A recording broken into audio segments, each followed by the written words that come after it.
We about to go live. We got all your favorite guests. We got them in line. It's the Jordy Culotta Show. Come have a good time. Tearing up, answering the question. I thought, my gosh, if she gets offered this job, she's going to take it. It's just a crazy, fun time at LSU right now. Isn't this what everybody loves? From the boot to the east to the west coast, no matter where we at, we live. Open up the phone lines, come and join the show. Make sure you tell your friends about Jordy Culotta Show. Yeah. Let's go! Let's go! All right. Big day. Start. Big day. Nice start. It's the Jordy Culotta Show. Come have a good time. Coach, it's great to meet you. Thanks, sir. Thank you for the time.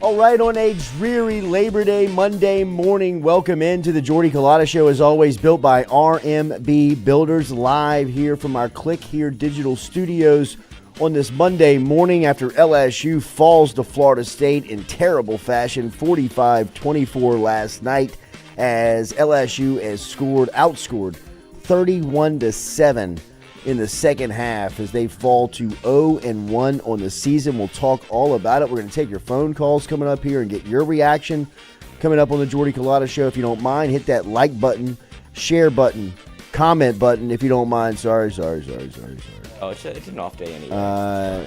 There's nothing you can really do that would embarrass anybody more than what happened yesterday. It is...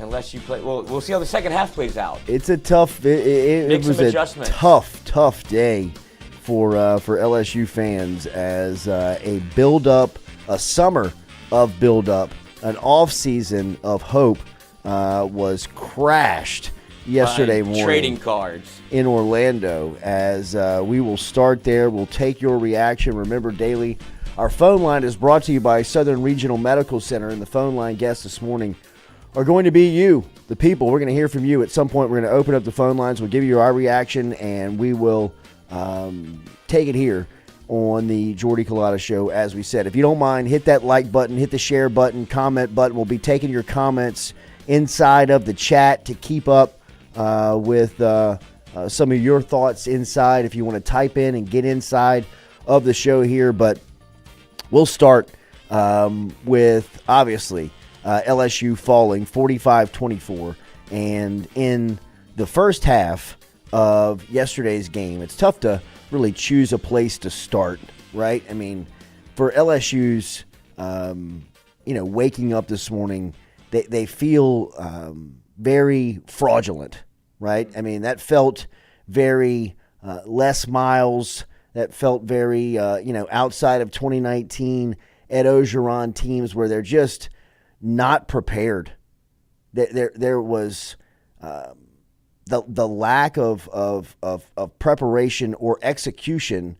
I think was just glaring, especially on the defensive side, right? Like offensively, I thought that they started the game fantastic. The play call to get Trey Bradford into the open and get him out and running, and then to set up the goal line situation where ultimately you've got 6 downs to score and move the ball 3 yards. And in 6 downs, they lost 8 yards. And you got the feeling there like, man, you got to take advantage of situations like this and games like this. And throughout the first half, I thought it was missed opportunity after missed opportunity. You could say it on both sides. Florida State had bad drops and big drops in big moments. But I tweeted out something that I know I'm never going to be able to live down. But at around the mid-mark of the second quarter, I tweeted out that LSU's the better team. LSU's clearly the better team. They just need to finish. Because of the opportunities that they had in the first half and the way that they were moving the ball. I mean, they were really kind of chipping and chunking off yards at will. I mean, they were just kind of moving the ball up and down the field, but they ultimately couldn't couldn't push it in. They couldn't convert on some fourth downs. They left the ball in the red area a lot last night. So it felt like, man, some of these missed opportunities are going to haunt them. And, it was a great example of why I thought, when we say, when you got an opportunity to put a team away, you got to take it. You got to take that. You got to take advantage of that. And with LSU not doing that and leaving, not the door open, because Florida State, like I said, they missed opportunities in the first half as well with some drops. But coming out in the second half, the lack of adjustment for LSU and making the adjustment for Florida State was clearly the difference. I mean, it was such a different football game in the second half. I mean, it was a tale of two teams when you look at that. I mean, LSU comes home this morning limping back from Orlando. Confidence shattered. Tail between your legs. I mean, I can't remember the last time I saw LSU pushed around like they were last night. When it wasn't an Alabama team. I mean, people getting run over, stiff-armed, pushed out the way, missing tackles. I mean, guys jumping over players and making plays. I mean, LSU looked like a second-rate team last night. I mean, really and truly. And to even take a step back and even talk about it at a bigger picture, I would say that North Carolina and Florida State beat the ever-living hell out of South Carolina and LSU respectively, both in that sense. If you want to take away anything from the weekend, for me, one of the biggest surprises outside of the performance of Colorado and Dion and all of the what happened with Colorado, and we'll talk a little bit about that before we get out of here, was just the way that the ACC shellacked the SEC in the form of North Carolina. Just had 9 sacks against South Carolina. And then Florida State scoring 31 on LSU in the second half and beating them up and almost bullying them in the process. Like, I mean, they were toying with LSU in the second half. That was my bigger issue, is that LSU is usually not the team that gets pushed around like that. And I think Florida State came out with the mindset of doing that. You saw the personal fouls all over the field, but they didn't give a shit because they were saying, we're here to play. This is how this game is going to go. We're playing prison football. And LSU never stepped up to it. They just kind of got bullied, which is, in my lifetime, never really happened to me watching an LSU game. I mean, honestly. No, Alabama, at least you went toe-to-toe, and you're like, it was the physicality was there. Well, LSU looked small. Like, they looked undersized. I mean, they didn't look like they don't look like a top 5 team. And they just... That's going to be tough to shake from everybody's eyeballs. Absolutely. Like, when you talk about polls and things of that nature, like... Oh, they're tumbling. That's a black eye that you're going to have to wear, and it's not the end of the world, but the way that team carried itself is a huge red flag in my mind. Whenever you rolled over and died.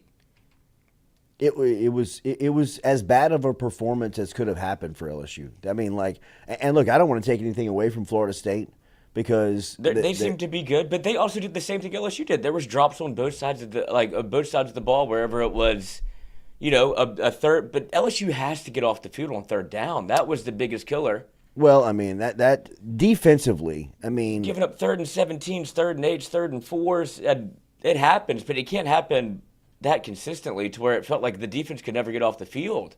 Matt House should have to have explained himself on why he deserves to get on the plane ride home last night.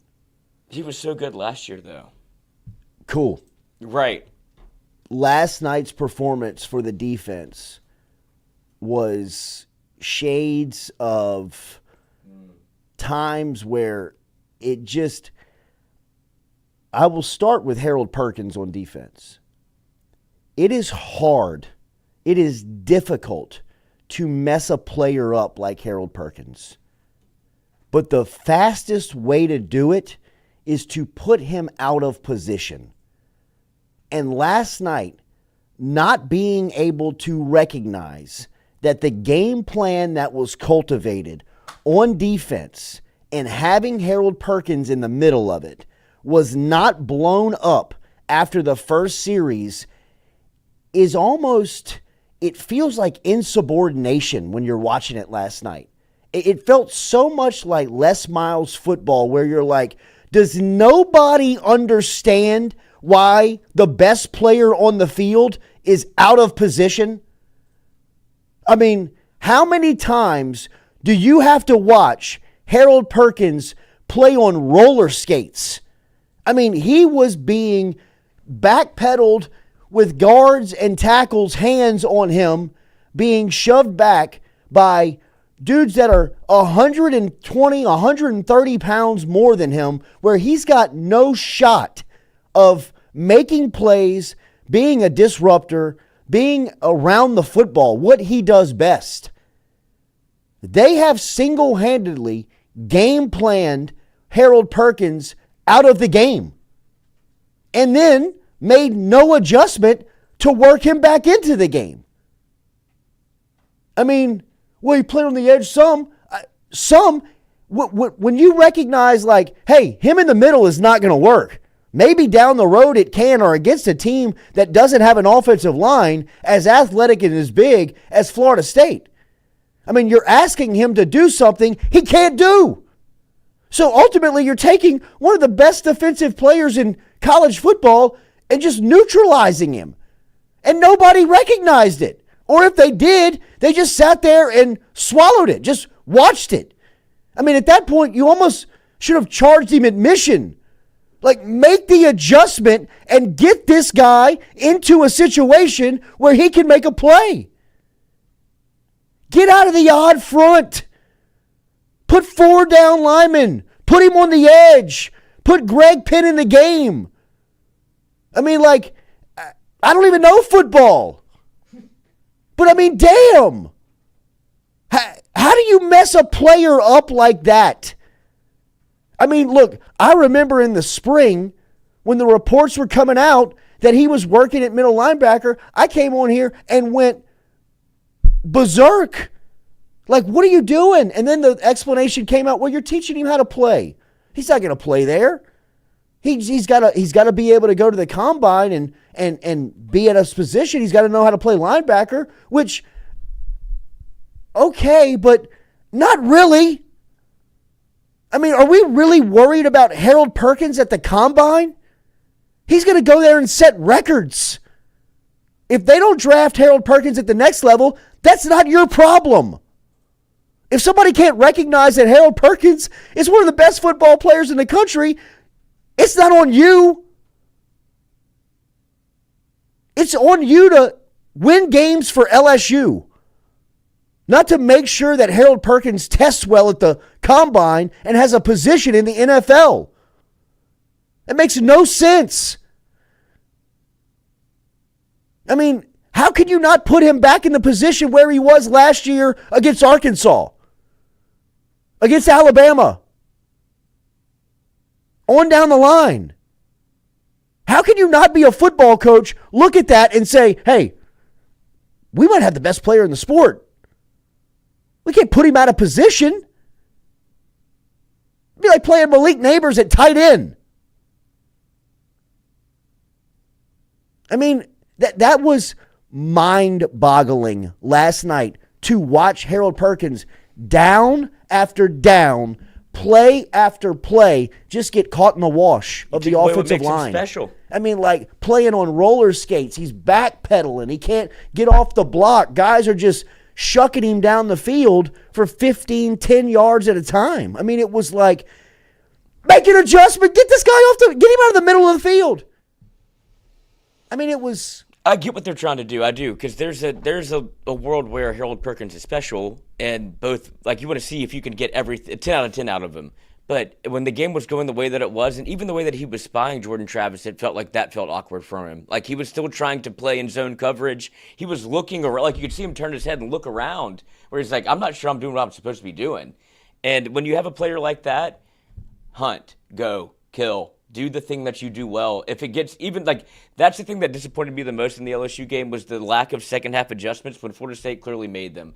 That's what Matt House hung his hat on last year, was being able to come back into the game and say, okay, this isn't working, this is what we're going to do. The only time he didn't make an adjustment was Tennessee, and that game was so far gone, it didn't matter. I expected LSU to come back in the second half. You're winning. You're up 17-14. You give up a field goal, fine. 17-17 all square. We're good. But the defense after that gave up 31 straight points. And at that point, what are you doing? Like, you never changed anything. And I will also say this about the offense. Denbrock rolled out the same exact offense we saw last year. Everybody knew what was coming when Mason Taylor was going in motion, and you go for it on fourth down, which I liked. I like going for it on fourth down both times, but you have to have different plays in your back pocket that they've seen the tape. Like the offense that kind of got you rolling and got you to the SEC West champions in the SEC championship, people have seen it. The book is out. You have to be able to make adjustments. This throwing it to the wide side of the field and throwing 8-yard curls, that's not going to get it done. And Florida State showed you that. They were sitting on everything. There was no explosive plays. That wasn't, hey, get the ball to the playmakers. I get that. But there's no throw the ball down the field, which I'm also fine with. But the way that they schemed up the first 5 plays, that was it. After that, it was back to 2022 football. Well, you saw when they were stopped on one of the fourth downs, Brian Kelly got into the headset and said, God damn it. Run the effing ball outside. What do we do? Because it was a pull. It was a pull. I mean, just running the ball into the middle of the offensive line. I'll get to the offense in a little bit, but the Harold Perkins situation has got to be adjusted today. Like the defense, first and foremost, the defense is way overhyped. I think that Mason Smith is going to make he's going to make a difference when he gets there, and they were just going at the hole that Mason Smith had left behind last night. Mekhi Wingo's a big-time player. I mean, he is so quick off of the line. I mean, he's talent, too. I mean, I know, but I'm saying, when you marry both of them, that's what it looks like. He's got a high motor. Yes. We talked up Savion Jones last night. Savion Jones is a long way off from being that first-round pick that we talked about. I think that was a lot of scheme, too. Well, I mean, he was getting sucked inside. I mean, he was giving up the edge all night. I mean, there were times where you would look up, and, I mean, he was 3 yards, 4 yards into the line of scrimmage. You know, I mean, he got caught a couple times. It's things that you can get fixed. But I thought for sure that you would have seen guys like Deshaun Womack or guys that we've heard about in the offseason where you just weren't getting any plays from guys. And then in the defensive backfield, they are in deep trouble. Like, they are in sincere trouble. Florida State's wide receivers might be the best group that they face all season. I mean, Keon Coleman and big boy, I don't know why his name is escaping me right now. Wilson? No, Johnny Wilson. I mean, those guys, and Wilson had some just monumental drops, but once they started to make the catches, Keon Coleman last night, 9 grabs, 122 yards, 3 touchdowns. He didn't drop a pass. I mean, he made LSU's, all of them, every single one of them. Anybody who checked him made him look like a first-round pick, top overall wide receiver. I mean, that guy was a superstar last night and did it against everybody that LSU threw at him. But everybody that LSU put out there, I mean, look, we talked up Sage Ryan a lot in the offseason of a guy that's going to step in there and play, and Brian Kelly said it last week when the reason why he was on the field was, one of the reasons why he was on the field was because of his open field tackling. His first opportunity last night, he whiffed on an open field tackle. And it's not just him. No, the entire defense was a lot. They were dragging LSU around. But the defensive backs and the way that late in the game getting run over, I mean, you know, look, it's not Deuce Chestnut's fault, but I mean, another Matt House decision of you put a 5'10" cornerback on a 6'4" wide receiver inside the red zone on an island. I mean, maybe you don't have the options. Maybe that's the all you can do, but no way, right? Like, no way. And I know that Denver Harris didn't make the trip last night. Oh. And I know that he's been in some, in some hot water with the program. But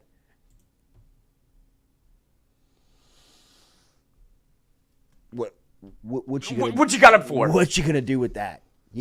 you can't play 5'10" on the outside in the SEC. I mean, you can't play with when you're just you got a revolving door of guys where you're saying who's going to be the guy, who's going to be the guy, who's going to be the guy, and Denver Harris is sitting in the locker room. I get principle and accountability and all that stuff, but I looked at that LSU team last night, and a lot of it looked like they gave up. There was no effort. There was no will to win. There was no desire to win. If that's the mentality of the team, and you're telling me that Denver Harris isn't making, he can't make it because he's a couple of minutes late for the team meal. Well, I get what you're trying to do, but it ultimately comes down to winning a football game. Denver Harris has to play. Point blank, period. If that's the selection at cornerback, Denver Harris has to play, or LSU potentially is going 7-5, 8-4. I'll buck back with you there because I don't think it's the sky is not falling. I don't think it's that. It's a long season. You've been able to see an LSU team make adjustments. We watched it literally 1 year ago, wherever they lost a game. This game feels worse than the Florida State game does last year, but I still believe in the coaching staff and what they have put in place. That said, the quit in the team is it's just one game. It's an out-of-conference game. Your season's not over, but I did not like the way that the team – it just felt like they were unprepared for some reason when you knew this was on the docket for an entire year. Did you watch the weekend of football? Did you watch Alabama? Did you watch Georgia? Did you watch Tennessee? Yeah, but no, they didn't all play Florida State. Florida State's not bad. They didn't, but they executed. LSU's 2 plays away from making that game viable. Yeah, but I look at LSU's personnel and I look at Alabama's wide receivers. They can't guard them. I'm not saying that the sky is falling, but I mean, if Alabama can throw the ball like that, I don't care who it's against. Jalen Milroe was one of the winners of the weekend. Absolutely. And if that's what they look like at wide receiver, and that's what LSU looks like at DB, where they're swinging the door trying to find somebody. Well, you had Major Burns walking down in one-on-one coverage when they did a 3-by-1 set, and your safety, everybody in the room I was with was like, that doesn't even watch football the way that we do. Was like, well, that's a one-on-one matchup, a guy with a cowboy collar on. What do you think's going to happen? It's not Major Burns' fault, but they got him in a set where it's not Major Burns' fault. But that's the personnel. But you got to get in a different set. What are we looking at here? Even if I'm seeing it, what do you think that Matt House is looking at? Like, oh no, this is the look we want to be in. I mean, that's what I'm telling. Like that's what I'm saying. LSU's in trouble, and I mean, the sky's not falling. I mean, like that's what I'm saying. They can make adjustments, but I thought they would have done it in the second half. What they did in the second half is cause for concern. The only thing I will say is that as soon as Florida State got the news, they may have known before even LSU did that he wasn't going to play, but they ran where he was supposed to be all night. They took advantage of Mason Smith not being in that game, and there was no two bones about it. I mean, look, that's good coaching, right? Right. I mean, like that's taking advantage of key spots that are out. But from LSU's defensive standpoint, they have a lot of work to do today. Long way to go. I mean, like when you look around, there is no sign of there was no sign of life late in that game. That was one of the other concerning parts. I mean, like LSU not only getting shoved around and beat up and bullied, but like there's that dog mentality, that no quit, that coming at you for 4 quarters. I mean, that was just gone last night. I mean, that's something last night in competition, in sports, in football, that's hard to recover from. Like, I mean, a performance like that could haunt you. You rolled over and got your belly patted like a dog. Like Florida State, like I said, Florida State came in there with the mentality of, we're going to get 3 personal fouls and we don't care. They threw Aaron Anderson into the bench, and they threw Jaden Daniels into the bench. Like, they put him into the ground. They knew that those were going to be penalties and did not care. LSU didn't have that, and it killed LSU. They were a walking 8 count in the second half. After Florida State scored again, after they made it 17-17, LSU punched it back to them. And then, no, it was the interception. And then it goes 31-0 run, and LSU was dead in the water, and didn't care. There was no sign of fight, no penalties, do something. Go try. It was alarming, man. I mean, they showed Jaden Daniels snapping his helmet off after that just terrible interception on the sideline. Well, Malik slipped. No, I know, but I mean, it was like it had like an Aaron Brooks feel to it, where it was like a smile. You know what What's I mean? going It was on? just Yeah. nobody was. I mean, competing. Nobody was caring. Nobody was. It was alarming. That's frustrating It as was hell. alarming, man. It was just when you were watching that, it was just like, oh no, this is the bottom is about to fall out of this thing. And that was my biggest takeaway from watching the game. Once I felt like LSU was going to lose, it was the quit where I was like, this team not even. Yeah. And I feel like they'll be able to get that back, but they need to look at that and go, hey, this isn't LSU football. Brian Kelly's going to watch that, and if I'm the coach, I'm running back only the second half. Look at who's playing. Why are you here? Yeah. Because that game wasn't out of hand until y'all let it get out of hand. The film session is going to be most important for the coaches. But I think that's the disconnect. Is maybe they quit because they're like, what scheme are we running? Not the I mean, you know, like the I never blame a player. Was I mean, I'm not trying to pick on any of the players, but overnight you're not going to be able to go into the transfer portal or go into free agency and find defensive backs. And if those are the issues that LSU has in game one, I don't know how you resolve that other than playing your best players. Like, you have to play your best players to overcome some of the deficiencies that LSU saw defensively last night. But the biggest concern for me was Harold Perkins being out of position, the lack of second half adjustments, and then just the personnel issues that LSU were really going to fight all season long. And I'm just trying to be as nice as possible when you say that. I mean, you know, they're just not going to be able to produce DBU overnight. It's just not going to happen. So remember, Daily, we are brought to you by our friends over at Go Roof, online at geauxroof.com. You can get there and find them online at geauxroof.com, or you can call them at 225-927-8300. You can get a 2-year free workmanship guarantee with all new roof installations. 225-927-8300 is the phone number. You can count on Go Roof for roof repair, roof installation, and roof maintenance. Online, geauxroof.com, 225-927-8300. 225-927-8300. A beautiful roof every single time from our friends over at Go Roof, geauxroof.com. Offensively, on the offensive side of the ball, my biggest takeaway is that the offseason where the development was preached on Jaden Daniels and the ability to now take shots down the field, I thought still when you watch him play, there is a certain hesitancy to just let the ball go still. And I thought Daniels played well last night. I really did. I mean, there's not much more that he could have done. I thought the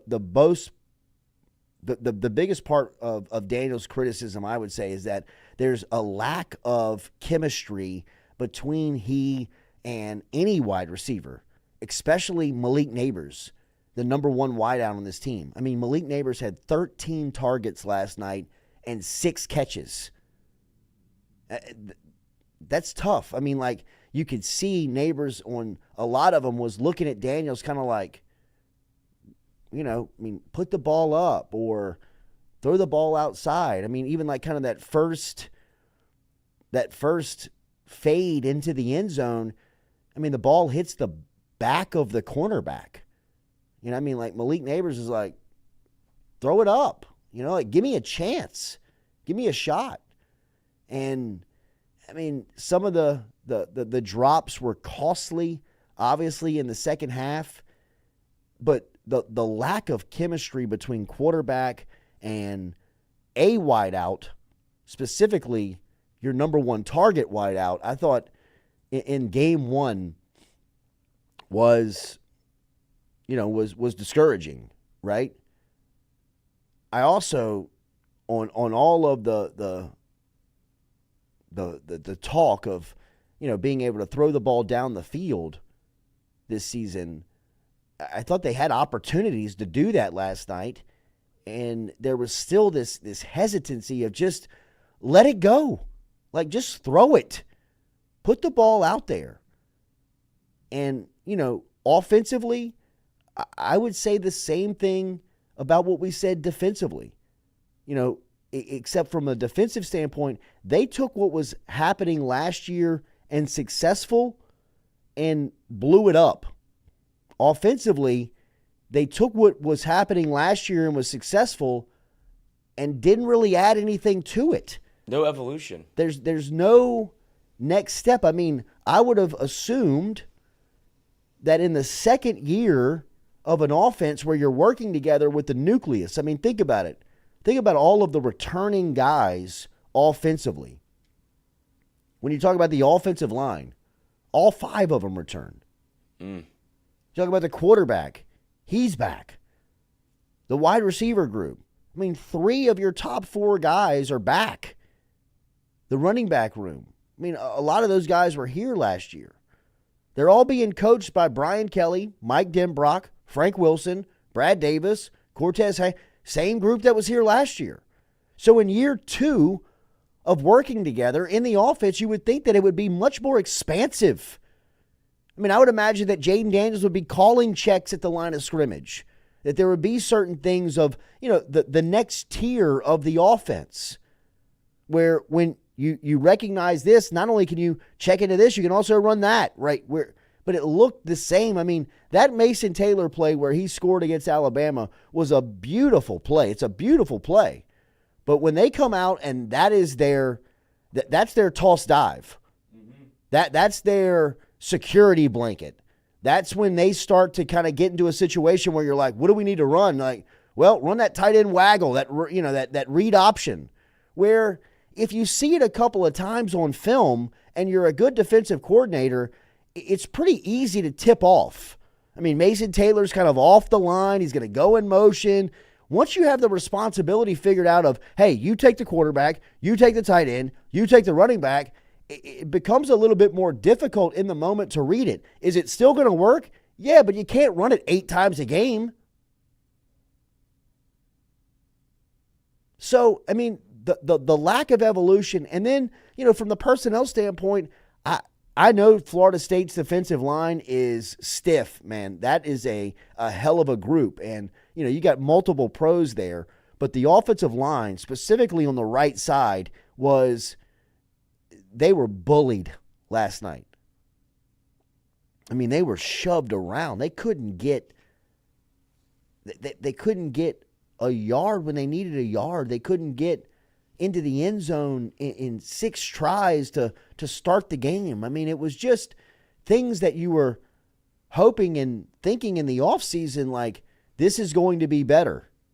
The offensive line playing together in the second season is going to have a real big opportunity. And look, I'm not here to judge them on one game. Right. And I know that they are going to have their moments of, you know, like Saturday, where you've got some setbacks. It was concerning to see that they were getting just manhandled. Bullied. I expected to see Zalance hurt at some point. Well, I think that you think if they're getting pushed around, that you can't break that kid's confidence in game 1. You know, I mean, like, Well, I don't think he had a lot. If Emory Jones is getting pushed into the backfield like he was, Jones is a good player. I You know what agree, mean? but Like, I'm saying, because like everything that you said is right. Because they knew that they couldn't go on the left side. Will Campbell held his own all night, so they moved their number 1 pick that came back, and they put him on. And Jared Verse, they moved him to the right side, and that's when they started to get pressure on Jaden Daniels. And if you're LSU, do you not look at that and say, hey, Emory, maybe we slide you over. I don't want to put a freshman in the game in that position either, but it got to the point where you might have to make a change because you're getting bullied. Put somebody out there that's a dog, that wants to go like put hands on somebody. That's my biggest thing. When you talk about the offense, how many touches did Aaron Anderson have? I mean, look, I'm one. I'm not concerned about that. I mean, I thought Aaron Anderson last night was playing a step slow. I mean, like he was like trying to make a play. He was thinking, he was overthinking, he was pressing, he was just you Greg got to recognize those things. When I look at the wide receiver room, the first thing I would say is, how the hell did you miss on Keon Coleman? Really and truly, because LSU does not have a true 2. Does LSU have a very talented wide receiver room? Absolutely. They've got a really talented room. When you just walk into the room, you open the door and you're like, wow, look at Brian Thomas. Look at Kyron Lacey. Look at Shelton Sampson. Look at Chris Hilton. I mean, like, Chris Hilton he can't get a snap last night?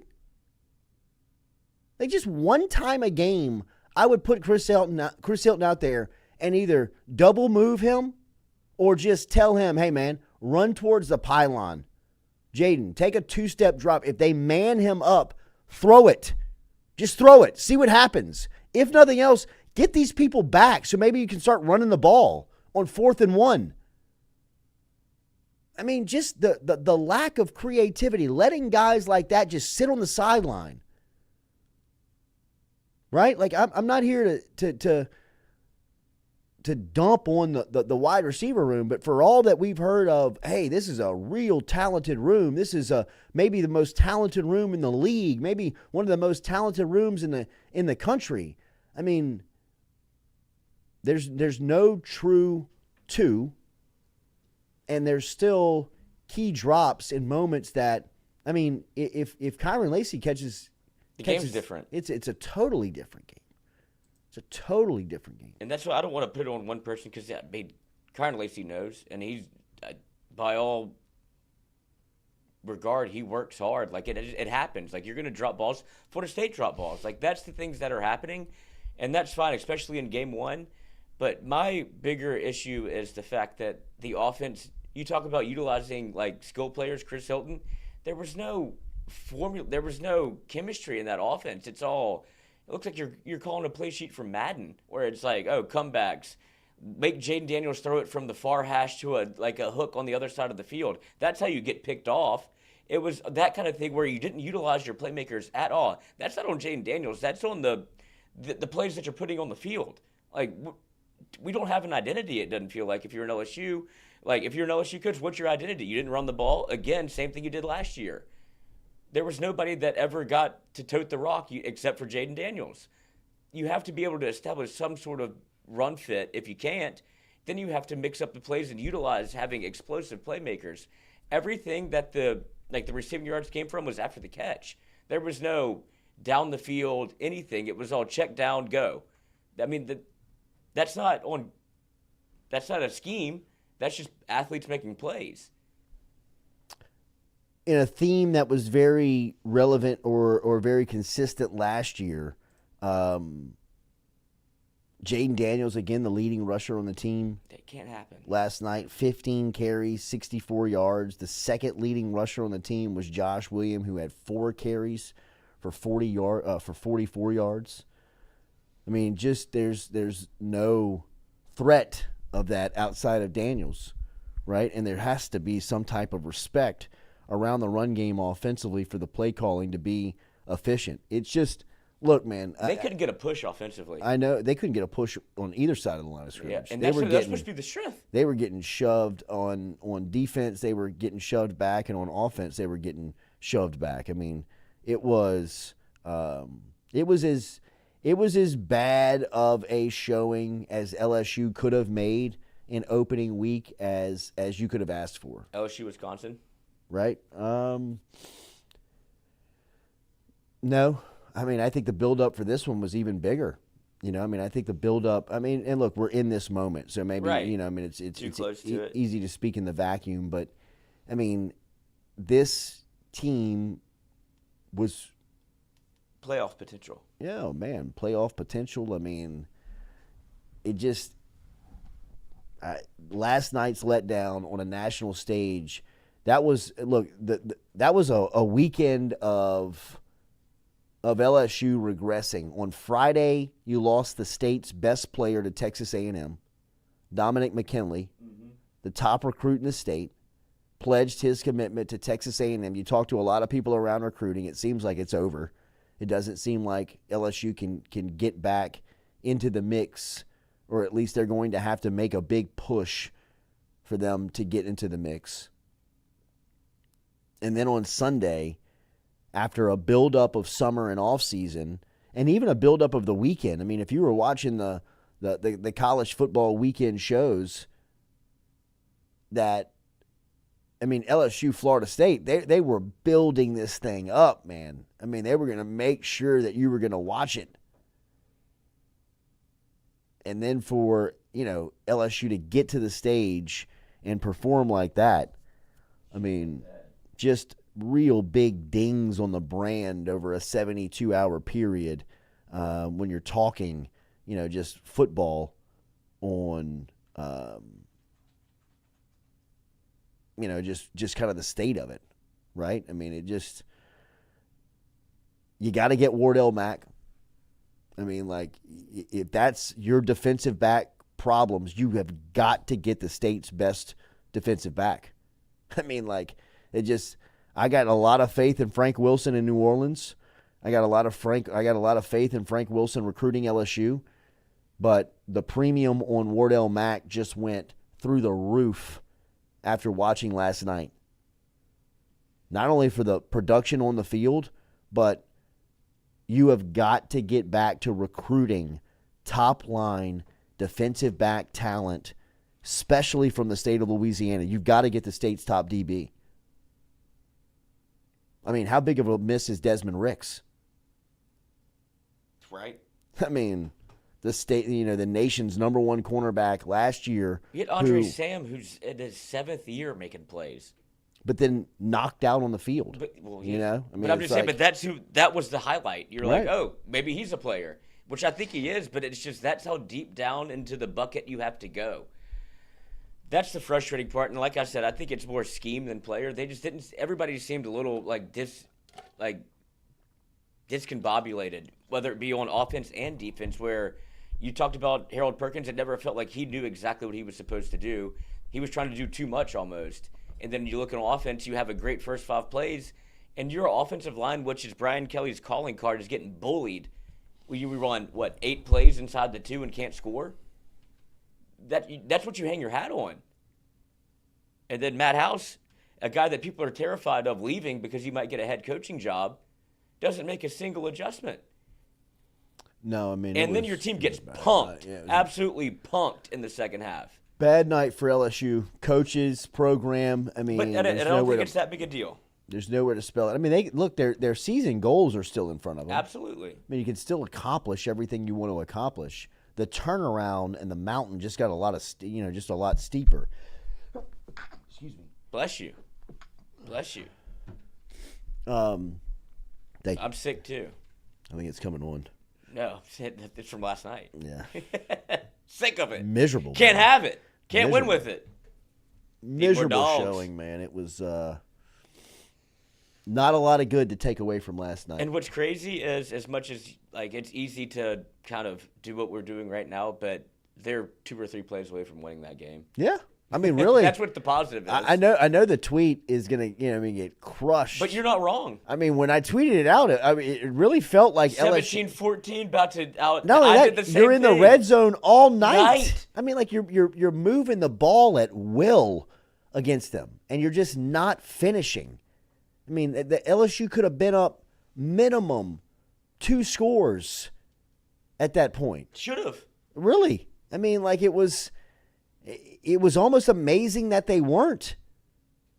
So, I mean, you kind of thought like, man, they just need to finish. They just need to push the ball across the goal line on some of these drives and create points.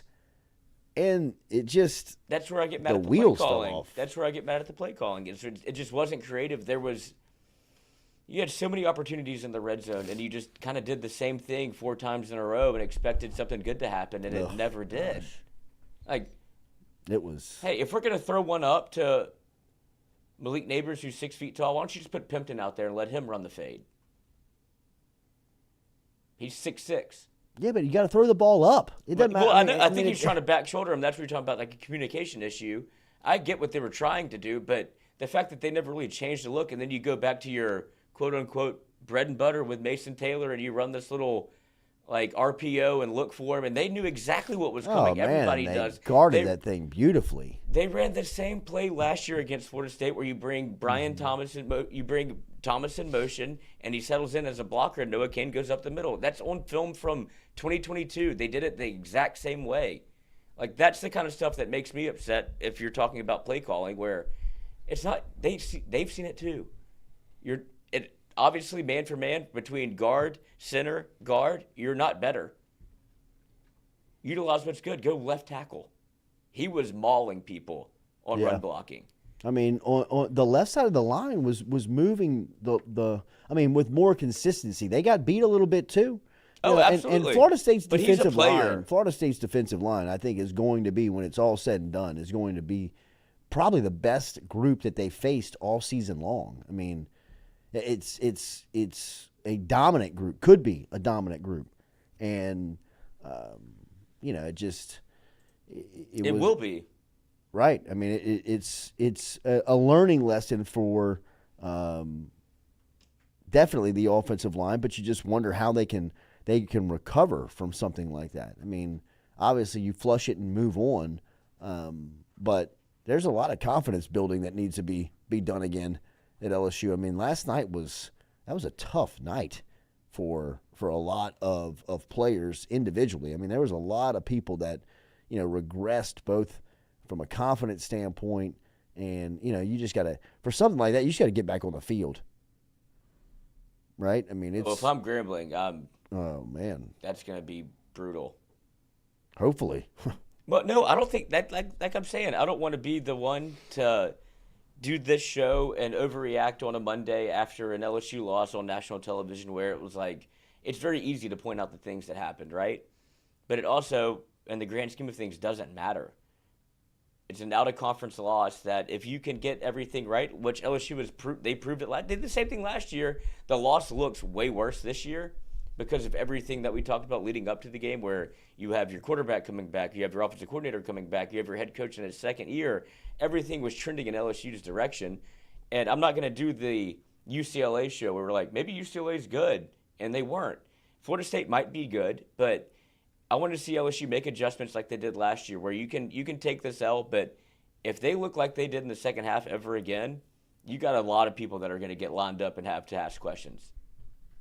Remember, Daily, we're brought to you by Hughes Mechanical. Hughes Mechanical Air Condition. You can find them online at hughesmechanical.net. They can help you out today with any HVAC repairs that you may be looking for. That's residential and commercial. 225-658-2147. 225-658-2147 is the phone number, or look them up online at hughesmechanical.net. Air conditioning service that you can trust. They are a trusted Daikin dealer over there with fantastic warranty that you can find out about. They're located over in Zachary, and they serve all of South Louisiana, so anywhere from Lafayette to New Orleans to Baton Rouge and everywhere in between, Hughes Mechanical Contractors can help you out. Online, hughesmechanical.net. hughesmechanical.net is where you can find them online last night. So LSU falls 45-24 in just a miserable fashion to Florida State in week one as the Seminoles put the Shellacking. beat the hell out of LSU last night. It was a beatdown that you've rarely seen throughout an era at LSU, where they were just bullied, pushed around, ran over, stiff arms, stood over, personal fouls called on. I mean, it was just where LSU was beat up. It was Dallas Carter versus Permian. It was tough for LSU. So the phone is down. We will not be able to get to your phone calls. No, we'll give it a shot in the break. We'll give it one more chance. Okay. One more chance. If not, I'll give my phone number out. You can call in. All right, well, let's take a break, and then we'll set up the phone, and we'll get you ready for hour two here as we come back to you here on the Jordy Culotta Show, as always, built by R&B Builders, live here on this Labor Day. Happy Labor Day to everybody out there. Rest in peace to Jimmy Buffett. It's Jimmy Buffett, the man who I never thought would pass away, died over the weekend, 76 years old. 76 years old, as they announced on social media that Buffett had passed from a rare skin cancer disease that he had developed 4 years ago. He died up in New York. I was in Florida this weekend. I was in Orange Beach, and the news had broke on Friday, and we were over at the Floribama Yacht Club, and they were playing Buffett all day. Absolutely. One of the spots that obviously meant a ton to Jimmy Buffett along the Gulf Coast. First concert I ever went to in my life was at the Maravich Center I looked this up over the weekend because Buffett has all of his shows archived, so you can go back and find like shows from forever ago. And the first concert that I went to was January 20th, 1991, inside the Maravich Center. I went with my grandfather, and it was Jimmy Buffett. And it was still to this day, I still remember the whole crowd doing fins and hearing Cheeseburger in Paradise and Margaritaville and all Come Monday, all of the classics. A Sailor at 40. I mean, just I remember it very vividly. And then I also recall being in New Orleans on a random Sunday one time and walking down, I guess what would be right near the quarter, that street that runs along Jackson Square that Cafe Du Monde is on, and there used to be a Margaritaville back there that Jimmy Buffett owned. And on a Sunday afternoon, we were walking down the street, and the windows to Margaritaville were open, and Buffett was sitting on a bar stool on top of the stage with a acoustic guitar and just taking like requests for the people that were sitting there that were lucky enough. It was a Jazz Fest weekend, and he was just incredible. Over the weekend, I bought his book and started listening to his book throughout the entire 60s, throughout the 60s. New Orleans was instrumental to him. He played Bourbon Street 5 nights a week for 4 years, and really like developed his chops as a musician. The old Steak Pit, if you ever went to the Steak Pit on Bourbon Street, and when we were in high school, it was one of the places that you could go in and they would never like bust your balls about, ID. They knew you were 14, 15, 16. Dude, you're our business. I mean, like, yeah, right. Come on. You can sit at the bar. Yeah. Get two. They used to have these two guys that would sit up there and play guitar every night, and they were fantastic. They were great cover guys, and they would always talk about like this was the stage that Jimmy Buffett like got his start on. So a lot of cool history, South Louisiana history, Gulf Coast history, and then just Buffett's life, man. I mean, what a cool, admirable life the dude lived. Built billions of dollars. I mean, I was about to say, do you know his net worth? It's over $1 billion. It is. Yeah, I mean, nobody made more money doing nothing. That's right. He made a living off of relaxing. Well, that and was telling you to relax. That's right. That was his shtick. I mean, kind of. It's all right, man. Take it easy. Yeah, waste away. All right, so we'll be back. Hour 2, we'll have some phone calls, hopefully, for you coming up here on the Jordy Culotta Show. Hit that like button, share button, comment button if you've not subscribed. All of you Florida State fans that are here this morning, here to let us know. Run your victory lap, but make sure and give us a subscription before you get out of here, as it's always cool to have you all in the chat. It was great interacting with all of you last week. Glad to see you here this morning. Great game for you guys last night. I think the Seminoles are going to be tough this season. They don't have a tough schedule, so to get off to a start like that is a hell of a momentum push off of the dock to get to Week 4 versus Clemson, and to have to battle teams like Miami and Florida down the line. Hopefully, if they can. That Clemson game looms large. Yes, that'll be a big one. All right, hour 2 coming up here. Jordy Culotta Show, as always, built by R&B Builders.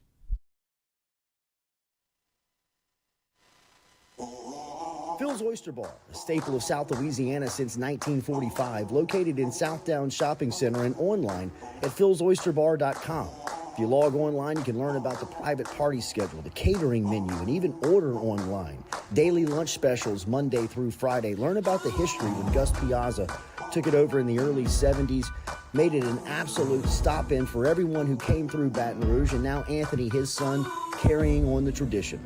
Phil's Oyster Bar, Southdown Shopping Center, and online, philsoysterbar.com.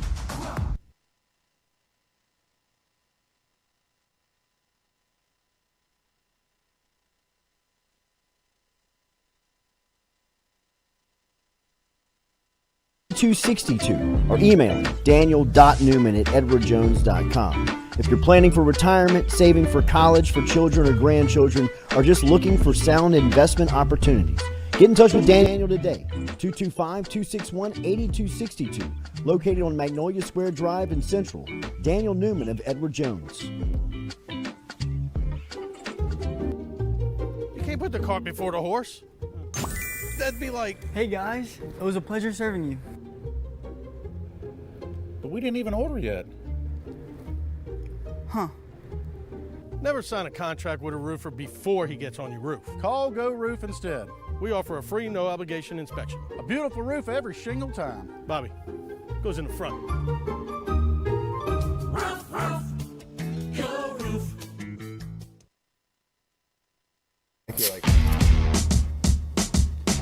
Is it time to wash your house or business? Call the pros at Hydro Wash today. Get them out with their low-pressure, soft-washing cleaning approach. From commercial buildings, rooftops, and residentials, Hydro Wash is ready to get your place shining. Find them on Facebook or call Curtis at 225-933-7068. Take it from me, Hydro Wash came by and made my house look like new. What was best was the professionalism. They picked up everything, made the clean, and then put everything back to where it belonged. Get in touch with Curtis today. Call him at 225-933-7068 or find Hydro Wash on Facebook. At Auctioner, we know healing is a team sport. That's why we've partnered with world-renowned orthopedic surgeon Dr. James Andrews to create the Auctioner Andrews Orthopedics and Sports Medicine Institute. Whether you're a professional athlete or a weekend warrior, our team of specialists are dedicated to getting you back in the game. So whatever your reasons are for reaching your personal best, we've only got one: you. Auctioner Andrews Institute. Long live you.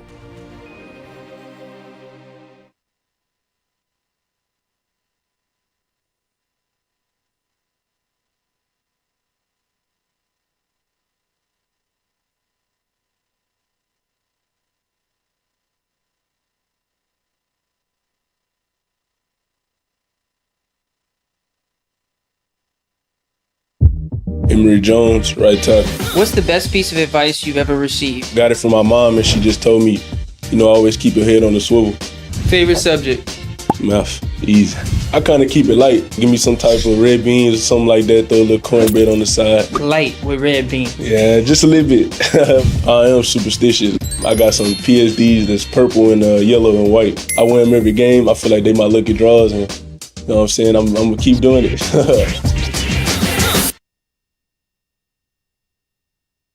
In a wreck, Gordon McKernan Injury Attorneys is ready to go to work for you. Come meet your team. I'm your intake specialist. I coordinate your case and connect you with your attorney and paralegal. That's us, your legal team. Thanks. And we'll fight to get you every dollar you deserve. I'm your settlements and disbursement manager, and I'm here to get you paid on time. I'm attorney Gordon McKernan. Put our team to work today. Just call us. Get it done.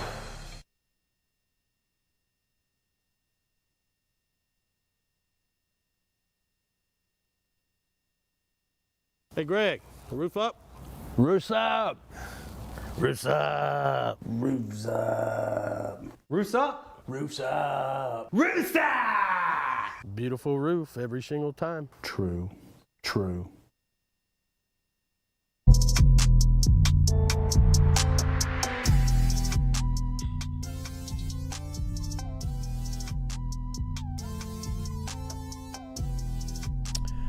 I'm going to open it up and take your phone calls here on the Jordy Culotta Show. New show phone is a 318 area code. Check it out, 318-794-9133. 318-794-9133 is the phone number. If you want to get involved here, hour two, we'll take your phone calls. I can only say so much about this LSU game, man.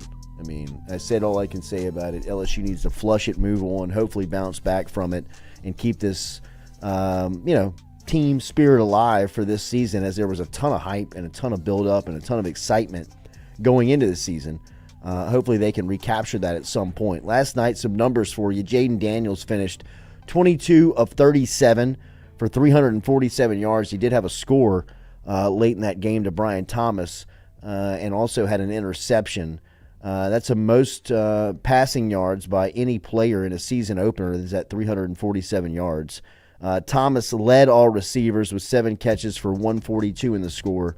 Malik Neighbors, as we said, 13 targets, but only 6 grabs for 67 yards. And Daniels was the leading rusher in the game, as he had 64 yards for LSU. On defense, one of the names that we did not talk about in our breakdown, but somebody that I believe needs to play more, was Braden Swinson. He had his debut last night after transferring in. He had 5 tackles, 1 for loss, along with a quarterback hurry. LSU did not get a sack last night, while they were sacked 4 times on the other side. You got to be able to get pressure and bring some type of pressure to the quarterback. And Swinson, I thought, was having some success early on at making that happen, but just for whatever reason, they would get away from him, or he wasn't on the field consistently.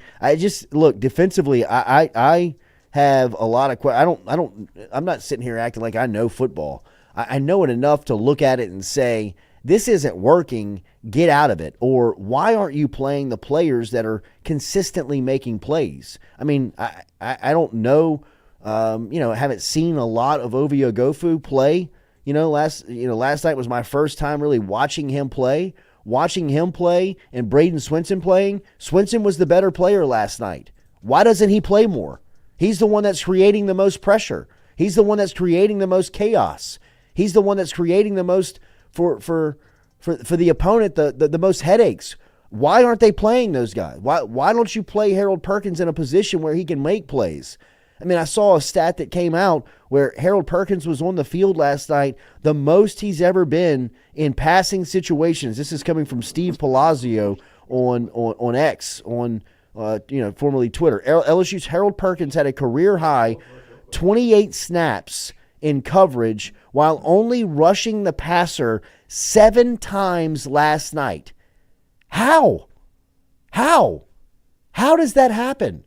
How is somebody's job to get a football team ready to play, put together a plan, and that's the plan? When you say, take the best player, take his skill set, and take it away from him. I mean, it doesn't make sense for Harold Perkins to play middle linebacker. It doesn't. I mean, I don't understand how it makes sense on any level for that to happen. He doesn't have the size. He can't affect the game. He gets caught in the wash, and it's just out of position for him. He was the best player in the league last year on defense, on just doing what they keep saying. Well, last year it was just see ball, hit ball. Well, let him do it again. I don't understand why is that? What's wrong with that? What's the problem with that? He was a game wrecker. You have taken one of the best players in the sport and just neutralized him. And then keep making excuses for it. Like, quit overthinking. Mm-hmm. Put that guy back in a position where he just sees ball, hit ball. It's okay. I mean, having him in the... He looked... It's just, he's out of position. Let's go to the phone lines. Phone number is 318-794-9133. Good morning. You're on the Jordy Culotta Show. Thanks for calling. What's your name? Where are you calling from? How you doing, guys? My name's Devin Johnson. I'm calling from Sulphur, Louisiana. Happy Labor Day to you guys. Devin from Sulphur. Happy Labor Day. Good to have you on. What's on your mind? Great softball tournament there. Yeah. Man, I know you guys were talking about the game and stuff, and just watching the game last night, you know what the absolute most concerning thing about the whole thing is? In the second half, they literally gave up. Mm-hmm. Yeah. Omar Speights looked like he was half asleep. I mean, they were out of position. Yeah, the Harold Perkins thing. I mean, what are we doing? Huh. The best defensive player in the country is taking a nap in the backfield. And he looks uncomfortable. Like you've taken a player that looks so natural at playing football and now made it look like he's out there thinking. I mean, it's just, it would be like, hey, the golden rule in sports is allow them not to think out there. Just let them play. Just teach it to him where he can play. And last year, Perkins was just, it looked so natural. And now he's Head on a swivel for Man, no reason. it's Put him at running back. If you want him to impact the game, put him on the offensive side of the ball. It's difficult to take a player that good and mess him up. It's hard. Yeah, It's hard to do. I've never seen a defense play so half speed. I mean the offense. I mean, there's 100 things that we can talk about. Shea Dixon said it this morning. I mean, perfect last night in a little press conference that he had. They look like they were moving half speed. Mm-hmm. It's something that we're not used to seeing LSU defenses do. Like no in-game adjustments, as y'all's talked about, but just the simple fact that these playmakers that they went out and got, Omar Spates, and they just didn't look like they wanted to be there. I've never seen anything like it. No, you're right. Anything else on your mind? Go ahead. As far as Jaden Daniels, I know a lot of people are wanting to criticize Jaden Daniels. Played fine. Jaden Daniels did not play a bad game last night. I agree. Obviously there's some things that he needs to work on, but with the critical drop passes and stuff on third down, that's not Jaden's fault. Now, some of them could have been thrown better, but that's something that can be fixed. But that back end on that defense, I think you guys are right. LSU's in big trouble with the back end. Yeah, I mean, and that's all I got to say. Thank you guys so much. Y'all are great. Jordy and Lloyd, you guys are awesome. Thank you guys. Have a good Labor Day, and go Tigers. Thank you for listening. Thanks for getting involved. 318-794-9133. We're live here at the Click Here Digital Studios in the Jordy Culotta Show. If you want to hang your thought, you can get involved with us right here by just picking up the phone and calling in. 318-794-9133. We'll be here until 9 a.m. going back with you. So we got about an hour, and we'll just take your phone calls if you want to keep this thing moving and keep reacting and get your thoughts in. Look, that's what I'm saying about the defensive backfield. I'm not trying to be disrespectful. I'm not trying to be disparaging, but when you just look at the weekend of football, I watched a ton of football this weekend. Right? Calling in. Stewie. Are these billable hours? No. I'm answering. What you doing, you bum? I'm hurt, dog. I'm hurt. Don't ask me if I'm all right. I'm hurt, dog. Have a take, don't suck, Stuart. That's all I got to say. I'm hurt, dog. That's brutal. This is a terrible day. I'm in pain right now. Give me a long I'm in labor on day. I'm in labor on Labor Day. Play Denver Harris, damn it.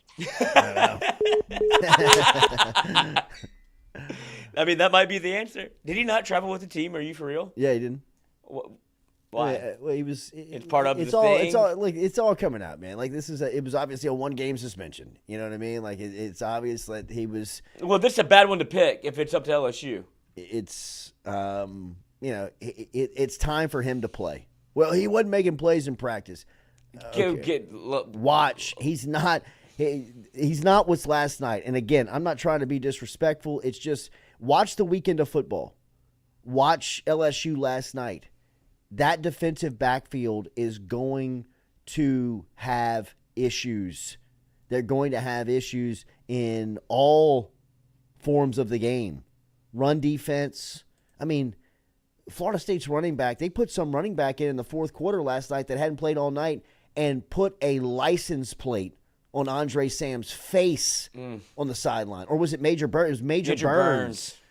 Sorry, Sam. But Sam was in the middle of the field after he got run over and had to get taken off the field. It's rare that you see LSU getting hunted, beat up like that, where they're slow to get up. They're taking shots. They're getting slammed to the ground. It was a very disrespectful, discouraging night in watching LSU just compete. Like the lack of competition, the inability to persevere. I mean, it was just a night of takeaway where you thought this has got to vastly improve really, really quick. It can. I'm trying to figure out how much credence to give Florida State after see them play again. Obviously, like I said, like we've all said, it's week 1. You don't want to overreact, but we did that with UCLA. We're like, maybe they're good. And Florida State feels like they're definitely better than UCLA was in that year, but UCLA wasn't bad. But the roll over and die mentality, that can't be a thing at LSU. Like, I don't know where that came from and why it happened, but you were in the game. You were leading. You were up 17-14 going into half. And then what switched? What, did you just get tired? Because LSU is supposed to be deep on that side. And this is more, I mean, it just felt disjointed everywhere. And I think that what Florida State did was have a great game plan of going in. Mason Smith's not going to be there, going to run where he's supposed to be. And then what you're doing with Harold Perkins, flip that shit real quick. Put him back into where he is back to a playmaker. And on offense, there's a lot of different ways you could go. Like, I love Kyron Lacey out there. Oh, here we go. But Chris Hilton did he get a snap last night? Not that I remember. All right, here we go from Jean Lefy. All right, welcome to the Jordy Culotta Show. What's your name? Where are you calling from? This is the Clint from the parish. No way. No, it's not. Is it? What's up, Lord? How we doing, brother?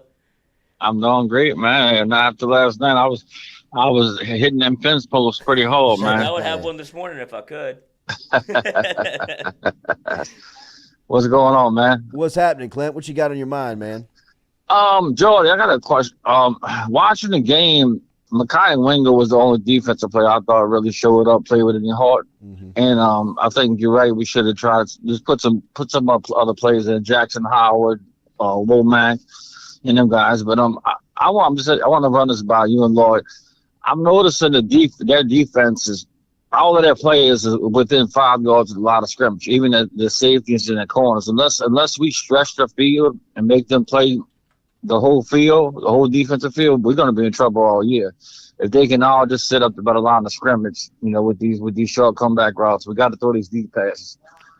That's all I got, man. Let's see y'all hang up and y'all have a good Labor Day, man. Clint, we'll see you down there for the fishing rodeo. All right, man. Bye. Bring those weights. All right, fellas. Later.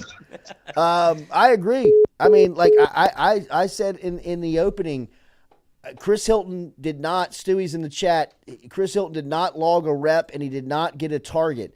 Like, I would, for once a game, I would put Chris Hilton out there and either double move him or throw it to the pylon where he's the only guy that can catch it. And if nothing else, if he doesn't catch it, at least you put into the brain of the defense and the defensive coordinator that is a threat and that they don't stack the line. Like last night, there was a ton of disrespect for LSU's offense. There was no fear. And when you're sitting in the box and you have all of these coaches looking at this, I just can't believe somebody's not like, hey man, here's your chance. Let's take the shot.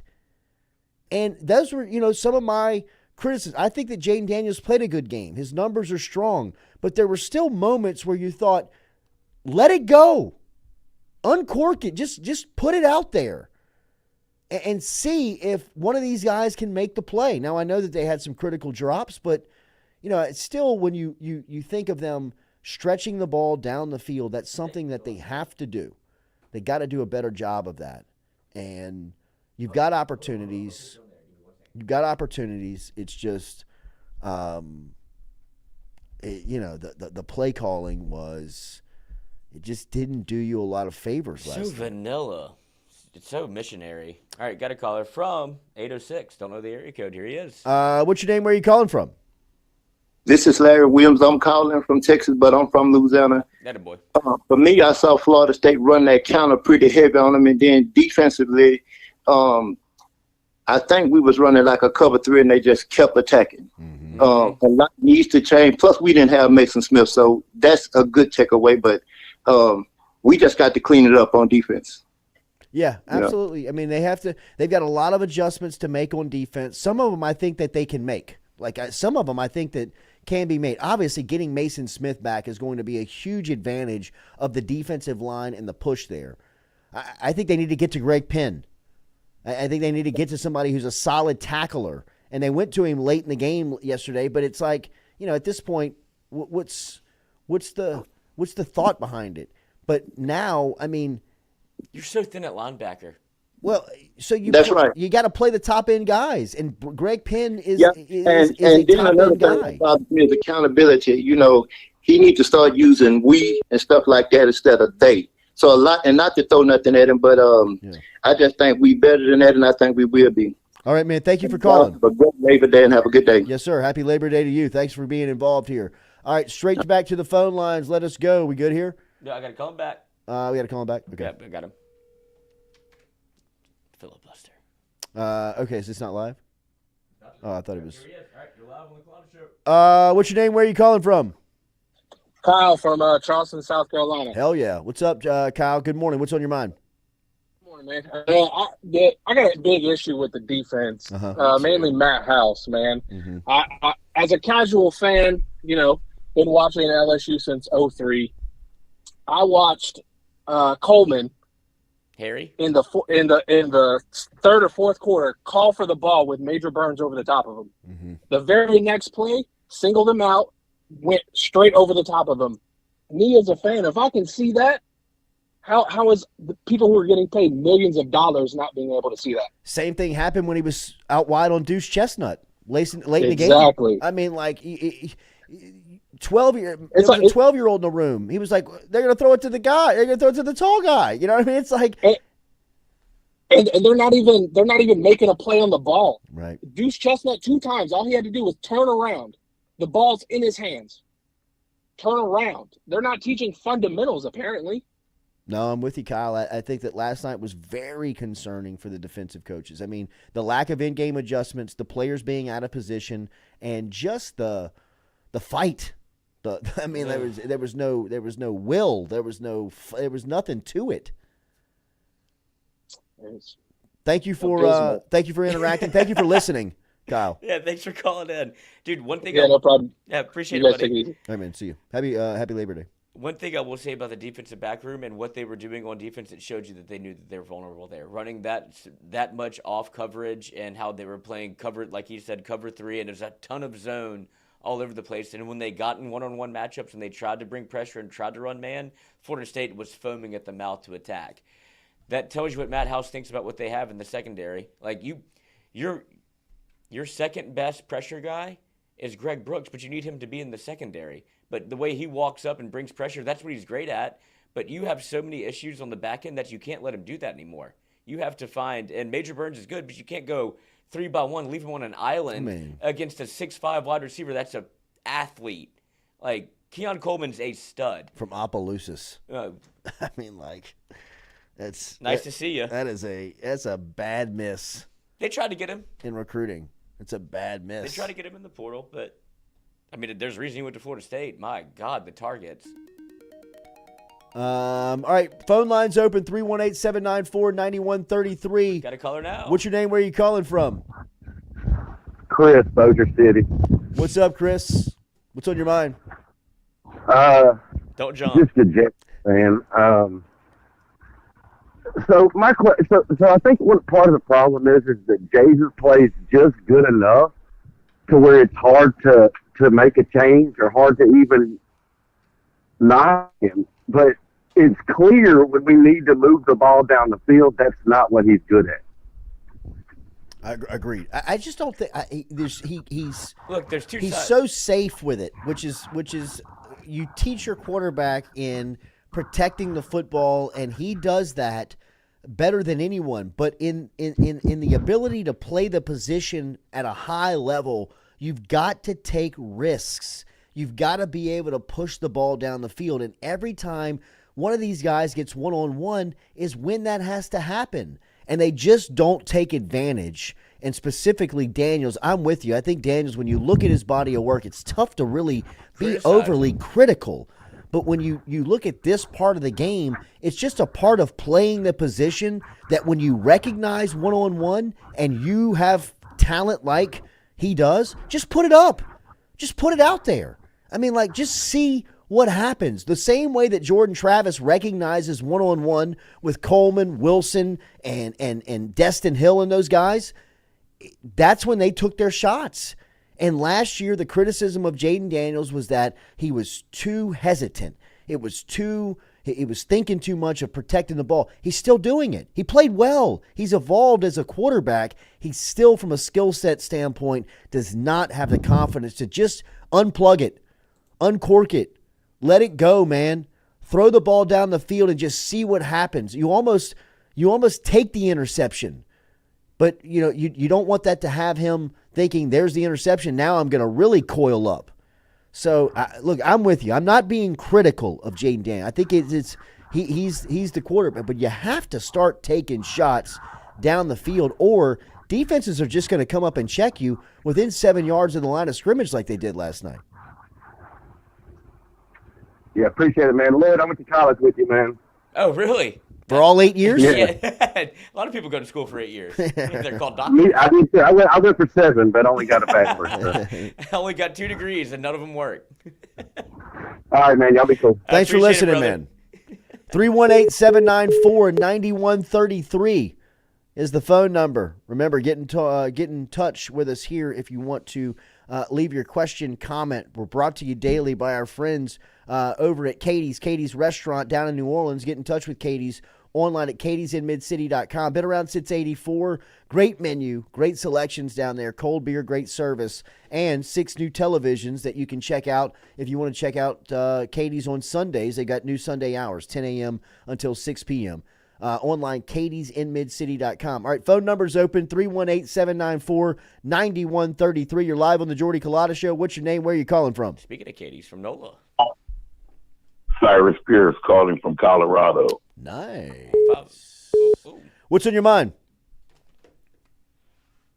Man, what is going on with the offense receivers? I thought it was supposed to be the strong point of our team this year. I see Lacey dropping passes. Yeah. I see the quarterback undecisive if you're going to throw over the top of back shoulder to our best wide receiver down on the goal line. I don't know what's going on with that. And also, as far as our defense goes, man, that was pitiful. We quit in the second half. I just want y'all to know that. We straight quit. That's the part that hurts the most. So I've never seen that before. I think we've taken on the personality of our coach.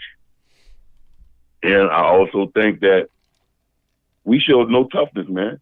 I've never seen LSU get personal foul penalties and nobody retaliate. On the bench. I don't like that. On the bench. This is football, man. On their you can't watch players sideline. throw your players around and nobody throw their players around. That's right. Simple as that. We put take a 15-yard or two. And I didn't see that. So I'm concerned about where our team line frame's at. And we need to get more physical. And I'll be glad to see Mason Smith on the field. I know that because we need him. Absolutely. That's all I got to say. Thank you for calling, man. Happy Labor Day to you. Right. Phone line is Happy open, 318-794-9133. We missed a call there, Lloyd, if you want to call them back. That's a good call, 318-794-9133. Remember, have a take, don't suck, get involved here. Barker Brothers Plumbing and Works every single day. If you need to get in touch with Barker Brothers, you can do that, 776-2431. All right, let's go to our phone lines. Phone line is open. Yep, got you on hold. You're coming right to you. What's your name? Where are you calling from? What's your name? Where are you calling from? It's Kenny from Denham Springs. What up, Kenny? What's on your mind? One quick question, and I'm out and I'll listen to the answer. Yes, sir. When are we going to address the red zone issues? That is the other elephant in the room. Yes, I agree, Kenny. I no better example than the first drive of the game. You've got 6 opportunities. I thought that one thing that we don't talk about as well is LSU was catching the breaks early. They were getting the calls. I mean, of all of those late hits that they got, I thought that the softest one of them all was the first one. On Jaden Daniels? Absolutely. You get a gift. You get 4 more plays inside of the 5-yard line, inside of the 3-yard line, and they run the most. I mean, like, when you think LSU football under Brian Kelly, those are the 3 plays that I think of. Let's run them 3 times more. I mean, it was as predictable as Les Miles in the toss dive. I mean, it was almost as if you saw the play evolve. After, let's go back to the phone line. Thank you for calling. Have a great Labor Day. Back to the phone lines. 318. Yes, sir. 318-794-9133. Red zone is a problem. As many times as you got out of there last night with no points was a huge issue. All right, to the phone lines we go. What's your name? Where are you calling from? Yeah, this is John calling from Nashville. John from Nashville. What's on your mind this morning? You lucky dog. Yeah, love it up here, man. It's awesome. Anyway, yeah, just Jaden, the offensive line playing to Jaden more or less, or not. because I feel like when the dual threat quarterback such as Jaden is playing, they're forced to decide whether he's going to hold that block for a little bit longer or they're going to switch to run blocking. What do you think about that? And then also, Hurd has to get in the mix, right? You got to move Jones inside, in my opinion. Yeah.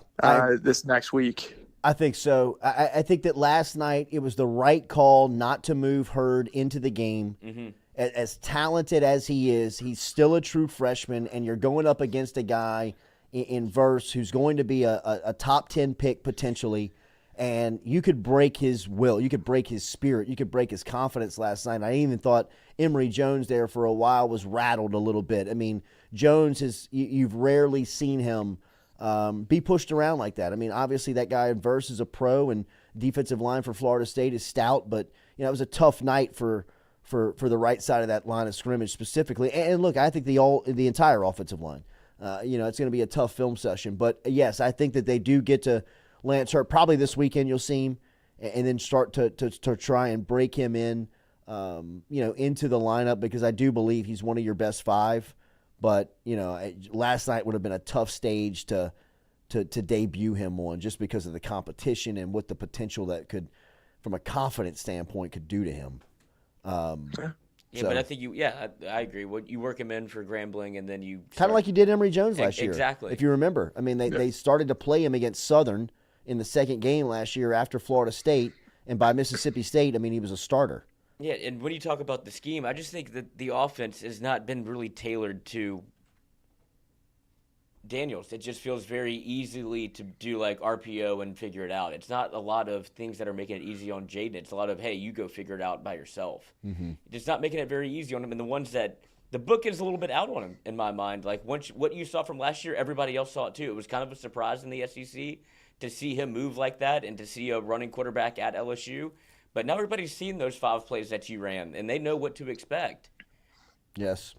Anything else on your mind? No, I mean, I just kind of agree. Personally, I just think that, I would like to see us change up in Nuss. I mean, I'm on the Nuss bus all the way. That's me. I think it would benefit us just to see someone that's not afraid to pull the trigger. Yeah, so. And I think that he'll get his chance here at some point. If the ball's not stretched down the field, I think he'll get his chance. Thank you, man. Thanks for calling. Yeah. Let's go straight back to the phone line, 318-794-9133. You're on the Jordy Culotta Show live here on Click Here Digital's campus. What's your name? Where are you calling from? Hey, Brendan, New Haven, Connecticut. Spent a lot of pizza time. Capital of the world. Hey, thanks. Yeah, I used to live in New Orleans, so Katie's one of my favorite spots. There we go. Nice. So mutual respect, but I'll admit it to you guys, I'm a Notre Dame fan. The one thing that I found interesting, the game was just so exciting, so athletic, so fast. Mm-hmm. But also you've been watching Notre Dame football. well, hold your breath on that one. You just wait. But what I'll say is it was also so undisciplined. Mm-hmm. And I think,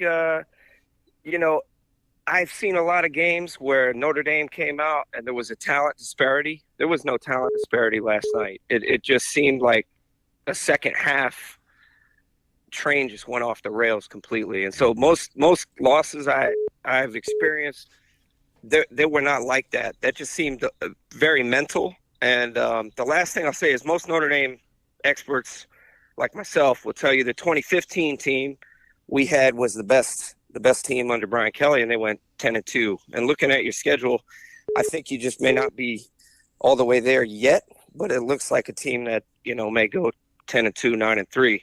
But Daniels is just a phenomenal athlete, but it looks like, he's playing a position he's just not comfortable in.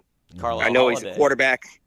Yeah, well, there you go. But I know he's a quarterback, but it looks like he's, his Pee-wee coach got told you got to put the best athlete at quarterback. It just seemed like the reps with the receivers, the looks they were missing. I'm not rooting against you guys, but I think you guys will get it straightened out. It's just, it might not be like, adding water in an instant, 11, 12 win season in year 2. But best of luck the rest of the year, guys. I love the show. I've always been listening to you guys. Oh, man, I Appreciate appreciate it. that. Thanks for listening up in Connecticut. And Enjoy Sam Hartman. much love from South Louisiana. All right, let's go. The phone line is open, 318-794-9133. 318-794-9133 is the phone number to get involved here on the Jordy Culotta Show. We go right back to the phone lines here on this Labor Day Monday morning, and we catch up with who from where. What's your name? Where are you calling from? Hey, this is Pete from Dallas. What's up, Pete? Good morning. How are you, man? What's on your mind? Couple of questions for you. Yes, sir. You often hear that a team reflects the personality of the coach or coaches. Do we have a problem? I think that there's something to that. I don't think that it's a problem. I don't think that it's an issue. But if you think of the mentality or the approach in the offseason, it was very confident, very it was very to the point of, including last week, some quotes that were made on radio shows and press conferences of that they're going to beat Florida State. Those are usually things that you don't see, and I think that does absolutely carry over. For sure. And then the last question, I appreciated your comments on the use of Harold Perkins. If they don't get that figured out, is he going to be in the transfer portal after the season? Pete, to even that be a threat, I think that there has to be a coaches only meeting to say, hey, look, if we don't put this guy in the right position, not only are you hurting the football team and the program, you may lose him. So I mean, exactly. Let's get this thing right today. Like, that is one of the things that I think that's the easy adjustment that you could have made on the plane ride home last night. Like, it's mind-boggling that it didn't happen in the game, but hopefully it should happen at halftime. Should have happened, or at least by halftime. At least by half. But the fact that it didn't, I gotta believe that with the knowledge, the brain power, and hell, the paychecks that are being cut to go inside of that coach's office, that it's an easy film session to say, okay, look, number 4 is out of position. You got to put him back into a spot where he can create chaos. Hey, thank you for everything you guys do, man. You guys have a great show, but I really miss Katie. Thank you very much. See you. Have a great day. Okay, bye. All right, man. All right, back to the phone lines. We go 318-794-9133, 318-794. I think we had a call, Lloyd, while you were out of here. Remember, you can find Oshner online at Oshner Sports Medicine Institute. Oshner Sports Medicine Institute, the Grove over there on Saturday mornings. Remember, you can find them 8:30 to 10 for medical help if you have experienced that with high school athletes. All right, back to the phone lines we go. Have a take, do not suck. What's your name? Where are you calling from? What's up, Jordy? It's Emil in Baton Rouge. What's up, my man? How are you? I'm good, man. I'm good. How are you? I'm good, buddy. Good to hear from you. What's on your mind? Yeah. A Monday morning that you wake up and it's worse than how you felt last night. Yeah. You're going through your phone, reading the messages. You really did send them, Emil. Yes, that's very true. That's very true. No, was it man. as good for me as it was for you? No. It wasn't that bad. No, That's not man. me. I'm telling you, I'm better. You look at the stat sheet again, and it's one of those situations where I feel like we're in the twilight zone because last year, Jaden led in rushing. Last year and this year, we don't seem to have adequate running backs, or at least getting attempts. And then on top of that, you look at the receivers, and I've been saying this to a couple of buddies, but we've been living off reputation when it comes to wide receiver since 2019. Everyone just kind of shoo-shoos it and says, oh, it'll get better. But like the drops, certain guys not getting snaps, it's confusing that, the game plan just kind of went awry. I've personally never seen a second half that bad since the Tennessee Katrina game. Good comparison. That's a good That's one. how long it's been. Yeah. In my mind. That's almost 20 years. Was that 2005? Yep. I mean, I can't just think. wild. I can't think. I can't think of a game, Emil, where they were like run over and like stood over and personal fouls against and not retaliate. And I'm not asking an all-out brawl, but I mean, if a player gets shoved into your bench like Aaron Anderson was yesterday, I mean, like he was clearly shoved 2 steps into the white. I mean, it was a easy personal foul call, and for nobody to just kind of either arm check, arm bar the player, or check him one time on the sideline. I even in the moment I was like, man, that's pretty calm on your sideline for somebody to get thrown into the bench, and there's no jumping up and down. There was no real, all I saw was Brian Kelly kind of pointing at the referee looking for a flag. I mean, in those instances, it was just, man, it was not the LSU that we are used to, accustomed to seeing. Just kind of used to seeing. Exactly. Yeah. It only and obviously things are not to this, DEFCON 1, but the UCLA opener where the team just was soft. I'll say in the second half, this team looked soft. They looked, run down, obviously 31 unanswered points, but they looked like they had already gotten on the plane to go home. No, I agree with you, man. I agree with you. It was that to me, I think if you're a coach, that has to be the most concerning part. Like that, absolutely. If you're a coach and that, you just got to think like this. That's, you don't know if you can get that back or not. That's not something that, I mean, you can put Harold Perkins on the edge and he'll create pass rush. You can get Mason Smith back and the defensive line can hopefully plug some holes on stopping the run. You can maybe put Zalance Hurd in and answer some questions on all that stuff. You can do. Like, you can't show up and say, hey, you guys want to start playing hard in the third and fourth quarter today? I mean, it's like that's something that has to be installed back in in February. So definitely, I'm with you, man. It's great to hear from you, Emil. Have a great day. You too. Y'all have a good one. See you, man.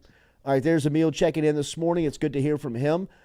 We go back to the phone lines here, which are open at 318-794-9133. It's cool to hear from everybody all over the country. We've heard from New Haven, Connecticut, from Dallas, Texas. We've heard from people in Nashville, Tennessee, to New Orleans, to Baton Rouge, to people all over. So it's great to hear people all over the country who are checking in with the show. We appreciate you doing that. Make sure and hit the like button, the share button, the comment button, as we will start doing this on Monday mornings. We will take your phone calls and reaction, or may do it on Sunday nights. God, that would have been a firestorm. As we will do Sunday night shows. Yes. Is there a little concern that you obviously heard about the fights in practice and how Brian Kelly doesn't really jive with that? Are you coaching the dog out of some of these players?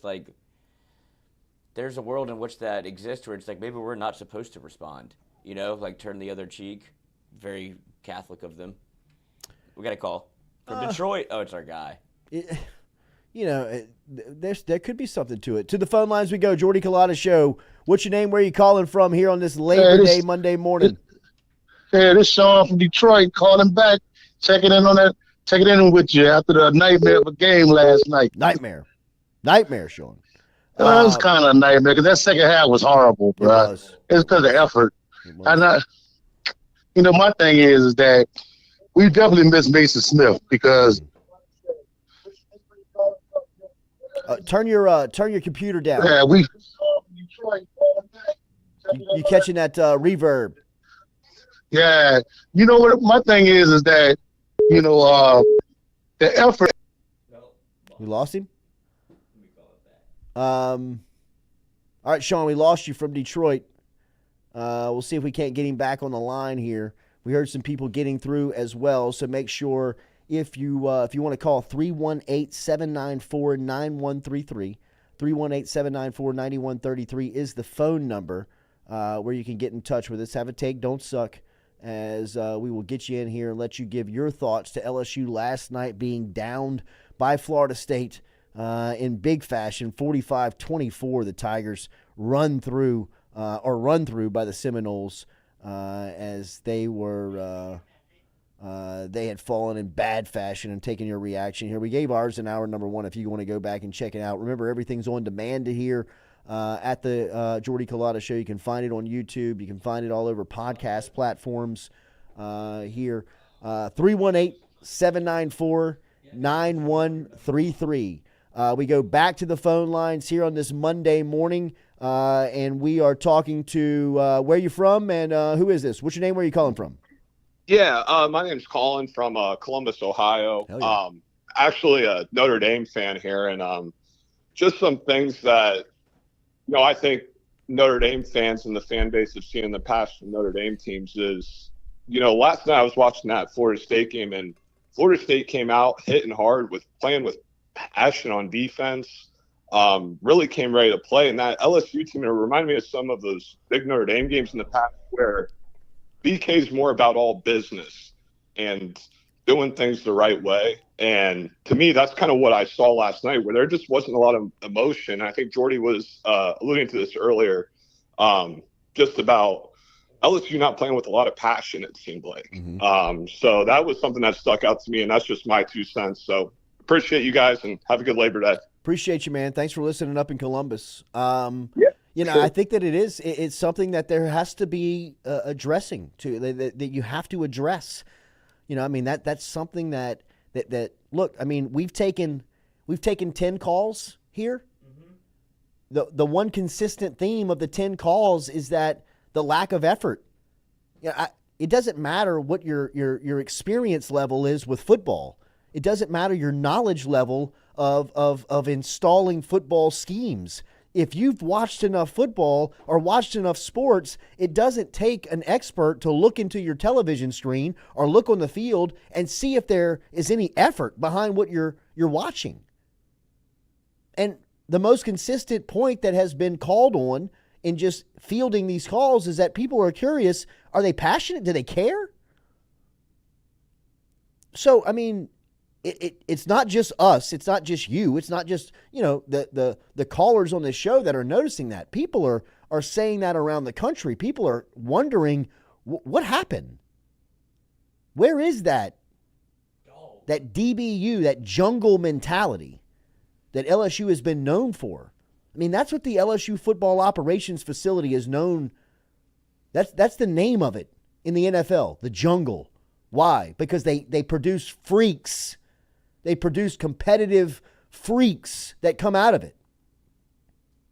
That did not look like the case last night. That looked like a team that was okay being shoved and pushed around. That's just, you hear everybody calling in. You hear my reaction. It's just not what you're accustomed to. It's just very different. To the phone lines we go. 318-794-9133. You're on the Jordy Culotta Show. What's your name? Where are you calling from? Yeah, this is Trey from East Tennessee. What's up, Trey? What's on your mind? Yeah, so you were talking about passion earlier, and look, I'm not trying to dump on Jaden. Like, I've been behind Kelly's decision to start him all last year and even into last night, but it's clear that he just doesn't have that fire. Like, I can remember earlier in the first half, after LSU's first touchdown, whenever he come off the field, there was just no life in it. And Nussmeier was pounding him like on his shoulder pads and all fired up. I think it's just apparent that the change has to be made to Nuss at this point, because Jaden is just not going to throw the ball consistently enough to get receivers in a rhythm, which leads to all the drops. So with that, I hope you guys have a good Labor Day. Trey, thanks for calling, man. Thanks for listening up in East Tennessee. That is getting it. Look, I don't know if there's a quarterback controversy. I don't know if there's one that's brewing. I do think that there has to be an emphasis on throwing the ball down the field. I think that the book is out on LSU. LSU is now being defended like they were, in the days where there was just no respect for them to throw the ball. All right, back to the phone lines, 318-794-9133. To the phone lines we go. What's your name? Where are you calling from? Hey, it's Chris in Bossier City again. I just Chris think it's can't funny. help Chris, I get it, bro. Notre Dame fans ain't know it. got nothing better to do than call a LSU radio show. Their team's 2-0. Why are they so obsessed with what we got going on? You talking about Notre Dame? Hello? I think he's talking about Notre Dame. Christopher. That's pretty funny. That's true. That's pretty funny. Calling back. I think there's people that are just firmly entrenched in two camps when it comes to the quarterback. They either want Nussmeier or they want Jade. It's not even about performance. It's just they would rather see the other quarterback. And LSU has always had kind of a backup quarterback syndrome. But in this case, I don't think Jaden's the problem. It just feels like that it just looked a little clunky yesterday. Yeah. And even with all that said, LSU was still in position to win that game. And Absolutely. that's why the give-up factor is what bothers me the most about the game. The season's not over. None of that is a real concern for me, but it's the fact that they look like they were kind of got their life taken away from them a little bit, where they were just like, I guess we'll play it these next 12 minutes and go home. Yeah, bullied. You got beat up. You got shoved in a locker. I mean, watching Major Burns get run over, watching stiff arms happen in the middle of the field, watching people get shoved around. I mean, I had to look away. I was like, I can't watch that. It's like watching your kid get beat up. Like, this is torture. Oh, Cypress, Texas. To the phone lines we go. 318-794-9133. Have a take, don't suck. What's your name? Where are you calling from? Man, this is Wade. I'm in Houston. What up, Wade? From Ruston. From Ruston. All right. What's on your mind, Can Wade? I get on Squire Creek? Hey, man, I ain't got that kind of money. James Davidson is your man to call down there, baby. There we go. I see the name. That's right.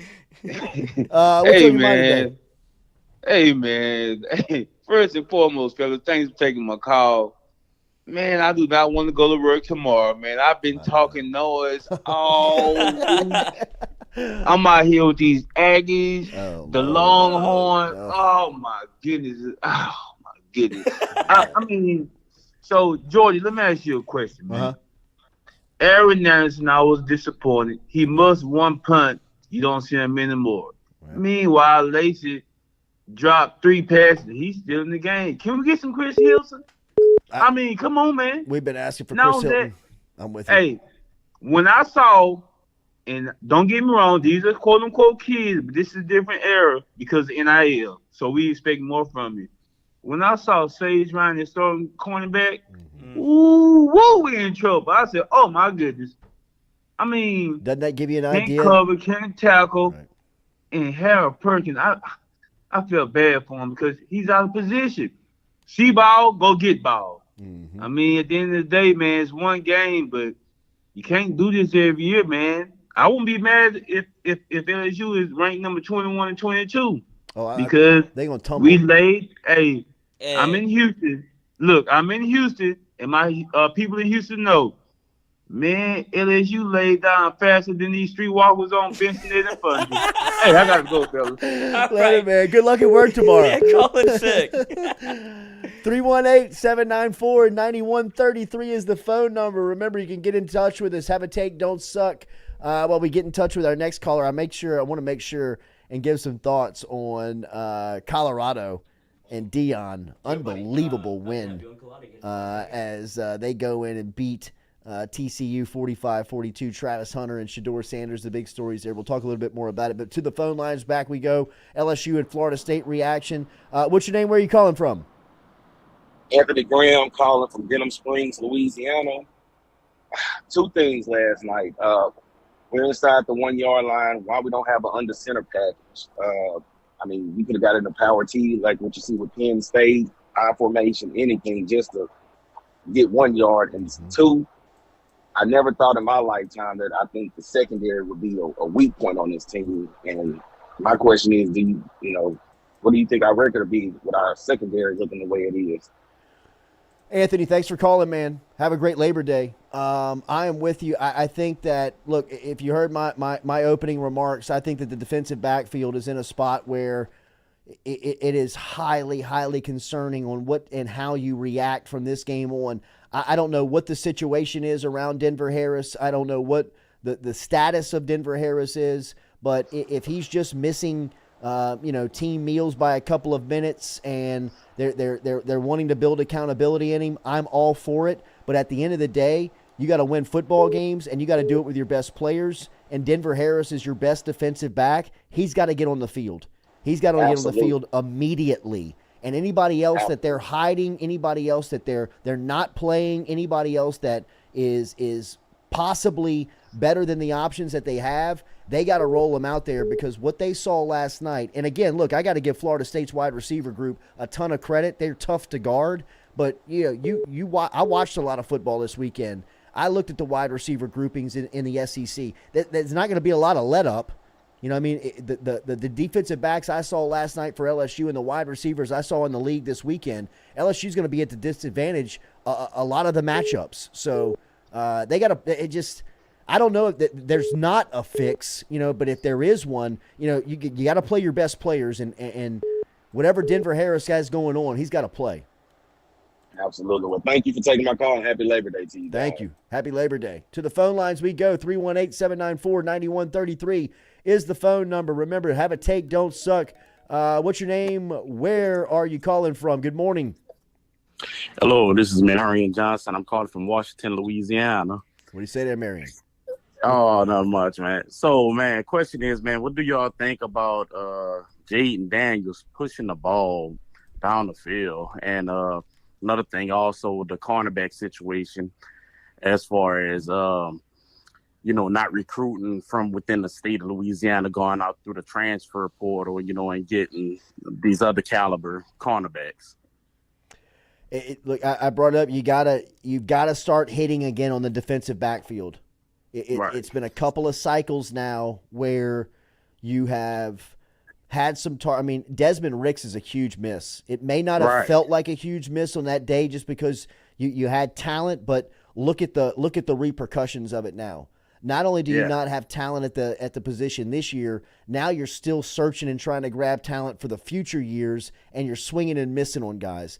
You have got to start getting back to a regular formula of positions like running back, and they've gotten it back at running back, getting Trey Holly and getting Caleb Jackson and getting Caden Durham. That's the type of presence you have to have on the recruiting trail if you're LSU. That's the presence that they had in the defensive backfield for a decade plus, and they have lost that. They've lost that reputation. They've lost that cachet. And the way to do that, the way that you lose that, is that you put that type of product on the field and kids see it, right? Mm-hmm. I mean, kids would turn on the TV for so many years, and it was Peterson to Matthew to Claiborne to Taylor. Right. I mean, it was just a Greedy Williams to it was Derek Stingley. It was just a line of guys that you were like, man, LSU's just pumping these Dante Jackson guys year after year. Guys are coming out. I mean, they have. Do they have a pro in the defensive backfield? It doesn't look like it. Denver Harris, just outside of that, when's the last time I've asked you where's LSU's pro in the defensive backfield, and you say I don't know. I don't have one. I mean, you'd rattle off two or three. Have one. I feel like Deuce Chestnut could be that guy. Coach, he's my height. That's fine. He's 5'10", but I get that. But it just feels like the scheme set him up to fail. The scheme set him up wrong. Yeah, I mean, he was running an island out there. If you're 5'10", you're going up against that 6'6". We got to figure out a way to do something different. And then you have your best pass rusher that's not pass rushing. Yeah. Thanks for the call. All right. Thank you, guys, man. I appreciate it. All right, man. All right. Have a good day, man. Y'all too. Be safe. Back to the phone lines we go. 318-794-9133. To the phone lines we go. Have a take, don't suck. What's your name? Where you calling from? It's Brian calling from Shreveport, Louisiana. Brian, up in North Louisiana. How you feeling this morning, man? I'm good, man. Watched this horrible game last night. Yes. What's your thoughts? What you got? Imagine Play watching it calling. twice. Yeah. Play calling. Dem Brock don't call good plays. Very predictable, right? Mm-hmm. It's predictable. Mm-hmm. And the cornerbacks. We keep talking about the pass corners that we've had. The problem is the scheme. We playing these zone schemes. What we've always done, we had corners that we put them in press and say, you stop that man. Right. That's what we have in Denver Harris. We keep saying that Denver Harris is not getting on the field because he can't play that zone scheme that they want to play. He's right. Put your athletes on the field and say, you go take that man away. What LSU has done forever and had huge success at. Thank you for calling. Anything yes, else? sir. Thank you, man. Great call. I agree. I mean, why that's like what we talked about with Harold Perkins. why would you take that formula? And I know you got to get the players, right? Like you got to go get the Stingleys, the Greedy Williams, the Dante Jacksons, the Patrick Peters. I mean, you got to go get those guys. But that's the scheme. That's the player. That's what recruits the player is the scheme by watching the guys above them run it. You know, the next Morris Claiborne that's in North Louisiana sees that and says, I want to go play like that. To the phone lines we go. What's your name? Where are you calling from? My name is Ricky, calling from Memphis. What's up, Rick? Hey, what happened to my pass rusher, man? Harold Perkins? Perkins. I'm with you. I mean, he's lost that middle linebacker, man. It's the easiest.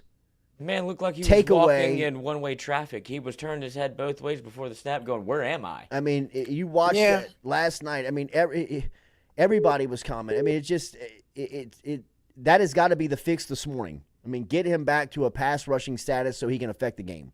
Yeah, I agree. Thanks for taking my call. Thanks for listening, man.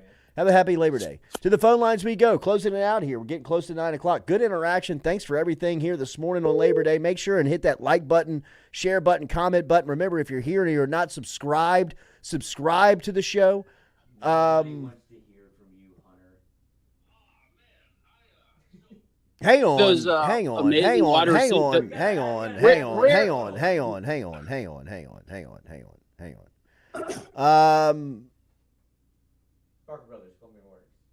What's your name? Where are you calling from? This is Hunter Hall in Huntsville. What are you procreating over there? Is that a baby? Is it happening now? Wow. He's post-coital. Jalen Milroe, huh? Wide receivers. You like him, huh? How about those wide receivers? Man, I'm not. Oh. Whoa. Hunter. Sounds like the baby kicked the wire. It did. Good. Bye. Enjoyed Jalen Milroe. Milroe's a player. He did look good. That was good. we were texting last night about it. Good. Who's this? This is a 218 number. I do not have it. Here we go. What's your name? Where are you calling from? How you doing, sir? Good, man. How are you? Oh, well, is the show's already over? No, you're on. You're live. Baby. You're live. What's your name? Where are you calling from? Okay. I'm calling from San Antonio, Texas, via Alexandria, Louisiana. My guy. My problem with last night was noticing how disappointing Major Burns was. To me, it feels like he could be a linebacker position instead of safety. He doesn't have a lot of lateral movement. That's the one thing that I took from it. Also, like everyone is harping on, Harold Perkins being out there on the pass rush. He's the best pass rusher we got. He just looked lost at the middle linebacker position.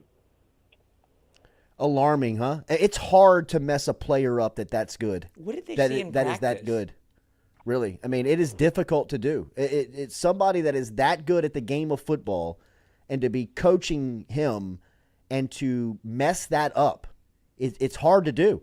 And watching that game last night, I couldn't get over it. I could not believe that they were going series after series of just allowing him to be a non-factor. Exactly. And I feel like Deuce Chestnut, I don't know if he should be out there with the wideouts. I feel like he should be more on the slot. He should be. He just didn't look comfortable himself. I don't know if he was really at the in the slot position, but it looked like he would be more comfortable there. We need some size out there on the wideouts. We need some people who are going to press and push, and I want to see some Claibornes out there, some Stingleys out there, some I really want to see the guys we used to see. You got one. He's just not playing. Well, he will be. Yeah. He will be. But thank you guys, man. I hope y'all have a good rest of your Labor Day. We'll see what the season turns out. Have a great day, man. Yeah, shout out BJ's Pizza, Oriental Walk. Thanks for listening. Thanks for all the interaction here on this Monday. Hopefully everybody has a good Labor Day, even though the outcome of last night's game is not what everyone was hoping for going in to start of the week. So Remember to hit the like button, share button, comment button. We appreciate everybody being here on this Monday morning. It was a fantastic show of hearing from everyone and the interaction. And as we say, remember, if you're here for the first time, if you're not subscribed or you're back here and you're not a subscriber to the show, hit that subscription button if you don't mind for us. We'll be back with you tomorrow morning at 7 a.m. as we will be brought to you every single day by RMB Builders right here on the campus of Click Here Digital. Enjoy your Monday. Happy Labor Day. Talk to you tomorrow morning at 7 a.m. What's Brian Kelly's buyout? Friday from 7 to 9. Yeah, you see the notification. We about to go live. We got all your favorite guests. We got them in line. It's the Jordy Culotta Show. Come have a good time. Monday through Friday from 7 to 9. Yeah, you see the notification. We about to go live. We got all your favorite guests. We got them in line. It's the Jordy Culotta Show. Come have a good time. Yeah.